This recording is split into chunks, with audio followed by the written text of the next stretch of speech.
Anitha, congratulations, మీ report వచ్చింది. Pregnancy confirm అయింది. Thank you doctor, thank you. Hello Shanti చెప్పు. ఏంటండి అక్కడ ఫంక్షన్ లేట్ అవుతుంటే మీరు ఇంకా ఆఫీస్ లోనే కూర్చున్నారు? సారీ శాంతి, అనుకోకుండా ఆర్డర్స్ తో నాకు మీటింగ్ పడింది. నేను ఫంక్షన్ రావడం కుదరదు, నువ్వు వెళ్ళరా. ఒకవేళ మీటింగ్ త్వరగా అయిపోతే మీరు డైరెక్ట్ గా ఫంక్షన్ కి వచ్చేయండి. అలాగే.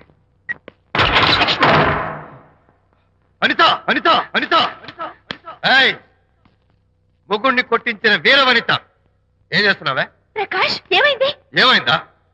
నువ్వు చేసిన పనికి గుండె మండిపోయి తాగొచ్చాను కాబట్టి నా ఇష్టం వచ్చినట్టు అవుతాను. నేనేం చేశానండి? ఏం యాక్టింగ్ చేస్తుందండి. నువ్వు నువ్వు ఆ విజయ్ గారితో నన్ను కొట్టించలేదు. ఏంటి మీరు మాట్లాడేది? నా లైఫ్ నా ఇష్టం. నాకెంతమంది ఫ్రెండ్స్ ఉంటారు. అడగడానికి నువ్వెవరు, కొట్టడానికి వాడేవాడు. అయినా నాకు తెలియగడుతాను, నీకు మగ ఫ్రెండ్స్ ఉండొచ్చు, నాకు ఆడ ఫ్రెండ్స్ ఉండకూడదా? తప్ప? మీరు చేస్తున్న చెడు స్నేహాలు ఖచ్చితంగా తప్పే. ఓహో, అందుకే నన్ను కొట్టించావన్నమాట. అయ్యో, నేను కొట్టించడం ఏంటండి? నాకేం తెలీదు. నేను హాస్పిటల్కి వెళ్ళాను. డాక్టర్ గారు ప్రెగ్నెన్సీ అని కన్ఫర్మ్ చేశారు. మనకి బిడ్డ పుట్టబోతుందని గుడ్ న్యూస్ మీకు చెప్తామని వెయిట్ చేస్తున్నాను. No no no no no no, మనక్క బిడ్డ పుట్టబోయేది నీకు. నీకు ఏంటండి అలా అంటారు? ఎస్, నీ కడుపులో బిడ్డకి తండ్రి నేను కాదు, ఆ విజయ్ గారు.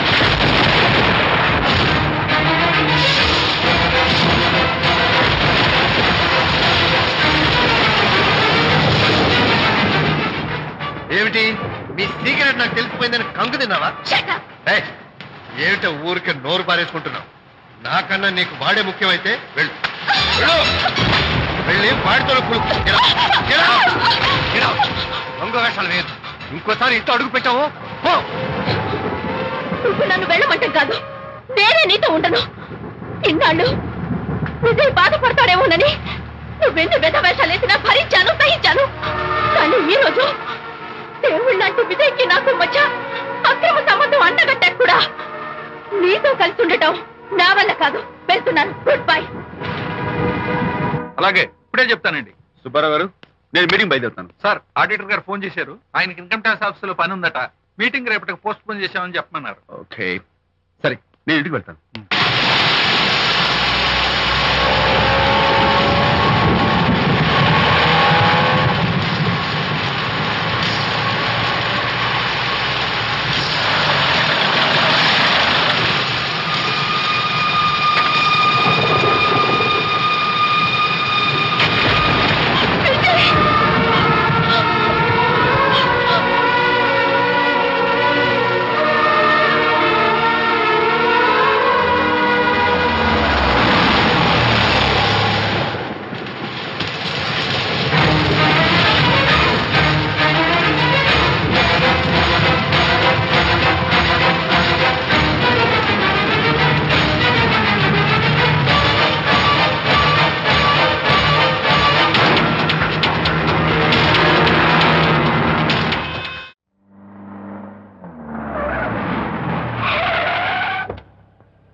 ఏం డ్రైవర్ బాబు, కారులోంచి అమ్మ స్పీడ్ గా దిగారు.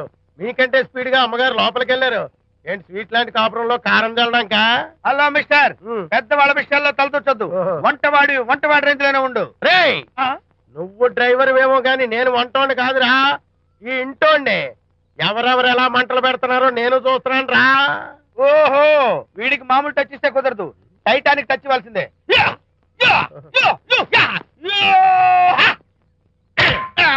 వంటటానికి టచ్ రా, టైటానిక్ టైటానిక్. ఇప్పుడు ఏంటి లాభం ఏంటల్లి? నేను ఎప్పుడో చెప్పాను ఆ ఎర్రతోలి పిల్ల నీ కొంప ముంచుతుంది అని. నా మాట విన్నావా? వాళ్ళిద్దరు స్నేహితులు మమ్మీ అంటే నా మాట కొట్టి పారేశావు. ఇప్పటికి నేను మించిపోయిందేం లేదు. కౌగిలింత వరకు వచ్చిన వాళ్ళ వ్యవహారం కాపురం పెట్టేంత వరకు తావేవ్వకుండా జాగ్రత్త పడు. అల్లుడు గారు రాత్రి ఇంటికి ఆలస్యంగా వచ్చారు అంటే వాళ్ళిద్దరు ఎక్కడ గడిపారో ఏమిటో. నీ ఆయన లేవగానే నిలదీసి అడుగు. ఏడిస్తే మగాళ్ళు లొంగరు, ఎదిరించాలి. అప్పుడే మన దారిలోకి వస్తారు. అర్థమైందా? అమ్మగారు, ఐడియా గొప్పగానే ఉంది కానీ లోగడ ఇలాగే అనుకుని మా ఆవిడ నన్ను ఎదిరిస్తే గోపకు ఇయ్యం అనిపించి విడాకులు ఇచ్చేశాను. పాటలుగా మ్యాటర్ రివర్స్ అయిపోతాం, ఆలోచించండి. నీ పని నువ్వు చూసుకో. నేను అదే అంటున్నాను అమ్మగారు, ఎవరి పనాలు చూసుకోవడం మంచిదే, లేకపోతే బతుకు పాసెట్టేసిన బిర్యానీ అయిపోతాయి.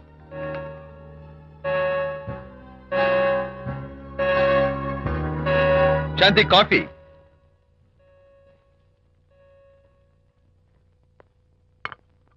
Good morning.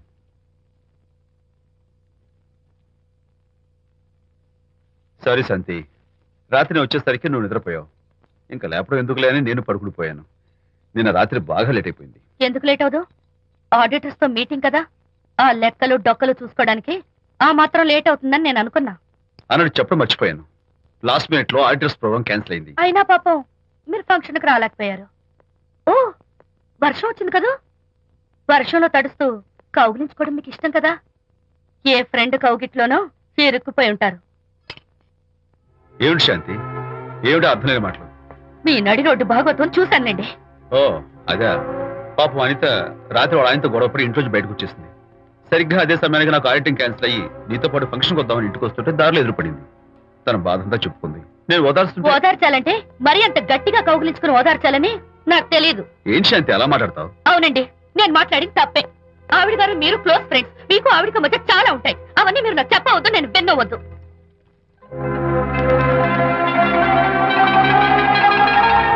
అరే విజయ్, నాన్న విన్నావా? అంతా విన్నాను రా. దీనికి అంతటికి కారణం అనిత. అనిత అంటే అనితో ఫ్రెండ్షిప్ మానేమంటావా? శశా, అలా ఎందుకంటాను? మీ భార్యాభర్తల మధ్య ఇలాంటి అపార్థాలు రాకుండా ఉండాలంటే ఆ ప్రకాష్ కు నాకు చెప్పి వాళ్ళిద్దరిని ఒకటిగా చేయాలి. లేదు నాన్న, ఆ ప్రకాష్ గారు ఉత్తర రోగ్. పైగా నేను వాడి దగ్గరికి వెళ్తాను, అనితకి ఏం మాత్రం ఇష్టం. వెళ్ళొద్దు, వెళ్ళి ఆవేశపడతావు, మళ్ళీ గొడవలు వస్తాయి. పెద్దవాడిని నేను ఉన్నాను కదా, ఎలా సగదిద్దారో నాకు వదిలేస్తాయి. ప్రకాష్, నువ్వంటే చాలా జలస్ గా ఉందిరా నాకు. ఏరా ఎందుకని? అమ్మాయిలకి నువ్వంటే క్రేజ్. అంతా నీవంటే పడతారు ఎందుకురా? కచాక్. ఎందుకో తెలుసా? Because I'm the number 1 photographer. That's my style. కచాక్. ఎవడ్రా వాడు? ఆ విజయ్ గారు లేడు, వాడి బాబురా. ధర్మసూత్రాలు వల్లించడానికి వచ్చాడేమో. బాబు ప్రకాష్, వాట్ వాట్? నీ కొడుకు నా కాలర్ పట్టుకున్నాడు, నువ్వు కాళ్ళు పట్టుకోవడానికి వచ్చావా? అనిత కాపురం చక్క పట్టడానికి నీ కాళ్ళు పట్టుకోమన్నా పట్టుకుంటాను. అనిత చిన్నప్పటి నుంచి నాకు తెలుసు, చాలా మంచి పిల్ల బాబు. ఎరా, బాయ్ ఫ్రెండ్ చేత మొగుడిని కొట్టించిన పిల్ల మంచి పిల్ల అంటావా? అది మా విజయ్ తప్పు బాబు. ఆవేశపడి నేను కొట్టాడు. అందులో అనిత ప్రమేయం ఏమీ లేదు. మా వారి తరపు నేను క్షమాపణ కోరుకుంటున్నాను. దయచేసి అనితని ఇంటికి తీసుకెళ్ళు. Stop talking nonsense. Shut up. ఎరా, ఇంకోటి పెళ్ళంతో తినడం తప్పుని కొడుకు చెప్పడం పోయి నా క్లాస్ పెడతాడంట ముసలోడు. అయ్యా, కాయకి ఎక్కడైనా పుచ్చుంటే అంతవరకు కోసేసి వాడుకోవచ్చు. పూర్తిగా పుచ్చిపోతే మున్సిపాలిటీ తోటలో పారేయడం తప్ప మనం ఏం చేయలేం. ఇది ఆ టైప్ కేసే. Shut up! ఏ ఓల్డ్ మ్యాన్, అసలు ఆ విజయ్కి నీకు అమ్మాయిని వెనకేసి రావడం తప్ప వేరే పనేం లేదా? అవును, అసలు నువ్వు ఆ విజయ్కి తండ్రివా, అమ్మాయిల్ని తెచ్చే బ్రోకర్వా? అసలు ఇలాంటి వెళ్ళ ఫ్రెండ్ అవటం వల్లే ప్రకాష్ చెడిపోయాడు రా. ఏం కూసావురా నన్ను, ముసలి నచ్చ! మా నాన్న మీద చేసుకుంటావరా? నేను ఇక్కడ నరికి పోగులు పెడతాను. నా ఫ్రెండ్ని కొడతావా? ఫ్రెండా? ఫ్రెండ్ కు స్పెల్లింగ్ తెలియని నీకు ఈ లఫంగా ఫ్రెండ్. నీకు అంత డెకరేషన్ లేదు. నువ్వేదో మనిషి అనుకుని నీతో మాట్లాడడానికి వచ్చారు మా నాన్నగారు. నువ్వు బురదలో దొల్లే జంతువు అని, నీ దగ్గరకు వస్తే తన మీద బురద పడుతుందని ఇప్పుడే తెలిసి వచ్చింది ఆయనకి. షేమాన్యు రండనా. కచ్చాక్. మనం కళ్ళతో చూసినవన్నీ నిజం కాదమ్మా. ఒక్కోసారి మన కళ్ళు కూడా మనల్ని మోసం చేస్తుంటాయి. నేను నమ్మను. నమ్మవా? ఒక్కసారి అలా దూరంగా చూడు. అక్కడ ఆకాశం నేల కలిసిపోయినట్టు కనిపిస్తోందా? కనిపిస్తుంది. కానీ కలవు కదా. అంటే మన కళ్ళు మనల్ని మోసం చేస్తున్నాయనే అర్థం. అవును. నువ్వు చూసిన సంఘటన కూడా అలాంటిదే అయి ఉంటుంది. అనవసరంగా అల్లుడు గారిని అపార్థం చేసుకోకు. చక్కటి కాపురం పాడు చేసుకోవద్దు. వెళ్ళి అల్లుడు గారిని క్షమాపణ అడుగు. నా మాట విను. May come in.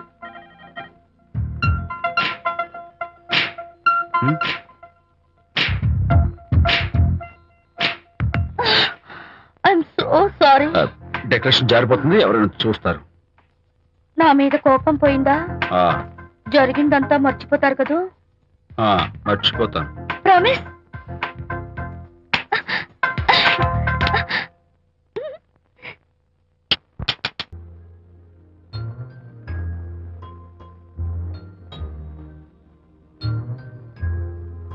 పాపా, పాపా, ఏంటి బొమ్మలో పుట్టబోయే నీ బిడ్డ ఎలా ఉంటాడో చూసుకుంటున్నావా?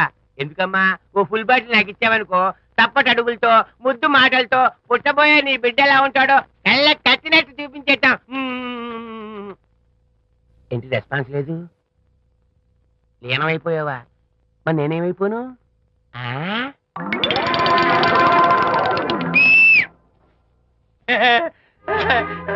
భగవంతుడు బాట్లు అనేక రూపాల్లో కనిపిస్తారట. ప్రస్తుతం ఈ కప్పేలకు బాటిల్లా కనిపిస్తాను. నాన్న ఆగు, దాన్ని మాత్రం అమ్మడానికి నేను ఒప్పుకోను. తప్పమ్మా, దేని మీద మమకారం పెంచుకోకూడదు. మందు మీద మమకారం పెంచుకోవడం వల్ల నన్ను చూడు, ఇంట్లో ఉన్నవాడిని అమ్మేసుకుంటానా? వద్దమ్మా, నా మాటను. మందు అంటే మనలో కలిసిపోతుంది, కప్పు మొక్కలైపోతుంది. ఏది శాస్త్రీయంగా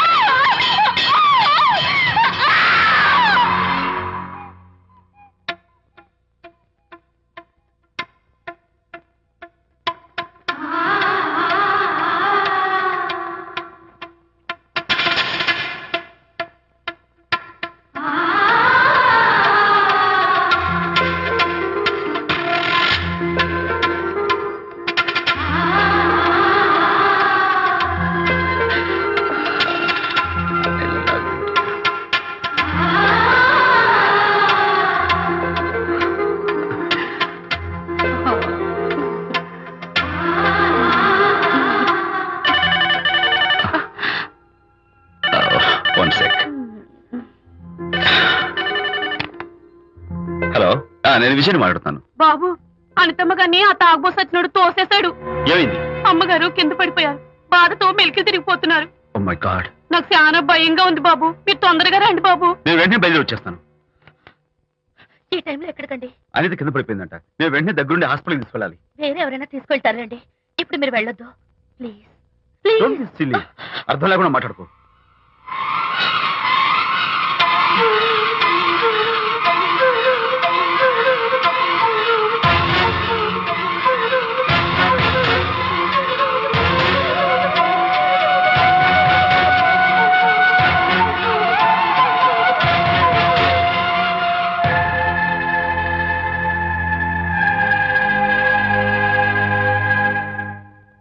డాక్టర్, అనితకి నథింగ్ టు వరీ. కాలికి దెబ్బ తగిలింది కాబట్టి పర్వాలేదు. అదే కడుపుకు తగిలింటే అబార్షన్ అయి ఉండేది. Thank God. Anyhow she's lucky. చూడండి, నెలలు నిండుతున్న కొద్దీ మీరు షీస్ మై ఫ్రెండ్ డాక్టర్. అలాగా, పెయిన్ ఎక్కువగా ఉంటే ఈ టాబ్లెట్స్ వాడండి. అలాగే డాక్టర్. ఇంత చిన్న దెబ్బకి అంత ఇదైపోతావేంటి విజయ్? చిన్నదేం కాదు, జరగకూడదు జరుగుంటే చాలా పెద్ద అయ్యేది. నువ్వు ఉన్నావుగా. సర్లే, డాక్టర్ ఏం చెప్పారు తెలుసా? నువ్వు పిచ్చి పిచ్చి ఆలోచనలు పెట్టుకుని మనసు పాడు చేసుకోవద్దని, ఎప్పుడు సరదాగా ఉత్సాహంగా ఉండాలని, కష్టమైన పనులు ఏమీ చేయకూడదని, బాగా రెస్ట్ తీసుకోవాలని, సమయానికి మందులు వేసుకోవాలని, మంచి ఆహారం తీసుకోవాలని, జ్యూసెస్ తాగాలని, ఎక్సర్సైజ్ చేయాలని. ఇవన్నీ డాక్టర్ గారు చెప్పుండరు, నువ్వే కావాలని చెప్తున్నావు కదా. అఫ్ కోర్స్, ఇందులో డాక్టర్ చెప్పిన కొన్ని, నేను కల్పించి చెప్పిన కొన్ని. ఈ డెకరేషన్ అంతా ఎందుకో తెలుసా? నా కొత్త ఫ్రెండ్ కోసం. కొత్త ఫ్రెండా? నేను కాకుండా? ప్రస్తుతం నీ కడుపులో రెస్ట్ తీసుకుంటున్నాడు. రేపు బయటకు వచ్చాక నా చెవి పట్టుకుని, ఏరా భడవా, మా అమ్మ నీ బెస్ట్ ఫ్రెండ్ అంటావే, మరి తను ఎలాగైనా చూసుకోవటం, నువ్వు చేసిన తప్పుకు శిక్ష ఉండో తెలుసా? నేను నీ బట్టల మీద, ఆ తర్వాత నీ మీద పోసేస్తాను అన్నాడు అనుకో, ఆ అత్తల సువాసనలకి, ఆ గుహాళింపులకి నేనేమైపోవాలి, నా బట్టలేమైపోవాలి. కాబట్టి అమ్మడు, నా లిటిల్ ఫ్రెండ్ కోసం ఇక్కడి నుంచి నువ్వు నా మాట వినాలి, తప్పదు. ఓకే విజయ్, నువ్వు నా తోడు లేకపోతే నేనేమైపోయేదాన్ను. నీ ప్రేమ అభిమానం చూస్తుంటే నాకేమనిపిస్తుందో తెలుసా? అన్ని జన్మంటూ ఉంటే నీ కడుపున వచ్చి పాపాయిని పుట్టాలనిపిస్తుంది. ఇంతకంటే ఎలా చెప్పాలో? ఊరుకో. మా అనిత ఎప్పుడు ఇదొకటి అనితలాగే సరదాగా, హుషారుగా, అల్లరి చేస్తూ, గోల్ చేస్తూ ఉండాలి. Okay, come on, cheer up. That's good. Come on, let's go. రా తల్లి రా. అల్లుడితో చెప్పకుండా అలిగొచ్చేసావా? చాలా మంచి పని చేశావు. నా కడుపున పుట్టినందుకు నేను గర్వపడుతున్నాను. దానికి కారకుండైనందుకు నేను సిగ్గుపడుతున్నాను. ఆడపిల్ల అడిగి అత్తవారి నుండి వచ్చేస్తే 4 మంచి మాటలు చెప్పి పంపించాల్సింది పోయి వెనకేసుకొస్తావా వేరు పెనుగా అన్నాడు సుబ్బాయమ్మ భర్త తన భార్యతో. శాంతి, శాంతి. అల్లుడు గారా, రండి రండి. ఏమిటి శాంతి, మాట మాత్రమే చెప్పకుండా వచ్చేసావు? మాట వినని మనిషితో చెప్పి రావాల్సిన అవసరం నాకు లేదు. సర్లే, పద ఇంటికి. ఏ ఇంటికి? మన ఇంటికి. ఇల్లాలి మాటకు విలువలేని ఆ ఇల్లు, దాని ఇల్లు ఎలా అవుతుంది? మీరు ఆపుతారా? శాంతి, నువ్వు చిన్న విషయాన్ని పెద్ద విషయం చేస్తున్నావు. చిన్న విషయమా? ఇది చిన్న విషయమా? పెళ్లిలో అది మీతో రాసుకు పూసుకు తిరుగుతుంటే చిన్న విషయం అని సరిపెట్టుకున్నాను. నడి బజార్లో మీరు దాన్ని కౌగులించుకుని ఓదారుస్తున్నానని చెప్తే చిన్న విషయమని సర్ది చెప్తున్నాను. ఇప్పుడు నా కౌగులి కంటే దాని లోగిలే ముఖ్యం అనుకోవడం చిన్న విషయమని నేను అనుకోవట్లేదు. శాంతి, ఆ రోజు నాతో షిడ్నీ షెల్డన్, జెఫ్రీ ఆర్చర్స్ నవల్ చదివేదాన్ని ఆ మాత్రం నాకు తెలియదా అన్నావు. అంతంతలా పుస్తకాలు చదవడం కాదు, మనుషులను చదవాలి, వాళ్ళ మనసుల్ని అర్థం చేసుకోవాలి. బయలుదేరు. అబ్బో, ఇప్పటికే నిన్ను నీ ఫ్రెండ్ ని ఎక్కువగా అర్థం చేసుకున్నావు. అందుకేనండి చాలా ఎక్కువగా మాట్లాడుతున్నారు. ఏమిటి ఎక్కువ? ఆపండి. ఇది మా మొగుడు పిల్లల మధ్య సమస్య, మీరు అనవసరంగా జోక్యం చేసుకోకండి. ఇప్పుడు సమగా ఉందా? శాంతి, ఇంతకీ నువ్వు ఇంటికి వస్తావా రావా? వస్తాను, కానీ ఒక కండిషన్ మీద అయితేనే వస్తాను. ఇక మీరు అనితింటికి వెళ్ళకూడదు, తనతో మాట్లాడకూడదు. అంతేకాదు, మీ ఆ ఫ్రెండ్షిప్ ఆడ ఫ్రెండ్షిప్ పర్మనెంట్ గా కట్ చేసుకుంటేనే వస్తాను. శాంతి, మీరిద్దరు నాకు రెండు కళ్ళు లాంటి వాళ్ళు, అందులో కన్ను పొడి చేసుకోమడి ఎలా? ఇవాళ 2 కళ్ళు అంటారు, రేపు 2 ఇళ్ళు అంటారని ఏంటి గ్యారంటీ? ఆహా, అయితే ఫైనల్ గా చెప్తాను విను.